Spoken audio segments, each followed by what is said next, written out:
तुम्हालाही असंच वाटतं का? मराठी चित्रपटांना प्रेक्षकांचा प्रतिसाद मिळणं कमी झालेलं आहे? याची काही ठळक कारणं आहेत. चला तर आजच्या व्हिडिओमध्ये आपण ही कारणं बघूया.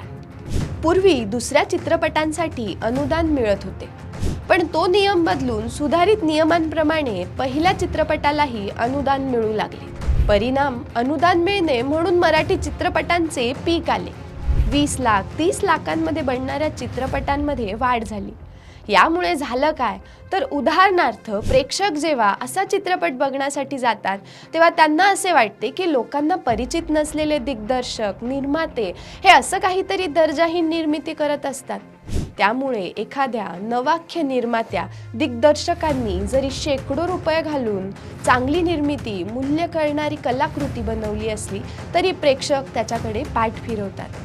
त्याच वेळी चांगल्या प्रसिद्ध बॅनरचे चित्रपट लागतात तेव्हा प्रेक्षक तो चित्रपट आवर्जून बघतात, कारण काहीतरी दर्जेदार पाहायला मिळेल अशी त्यांना खात्री असते.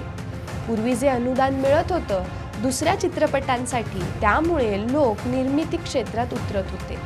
जे लोक व्यवसाय करून निर्मिती करत होते, आता फक्त अनुदान मिळते म्हणून चित्रपटाचा बाजार झालेला आहे.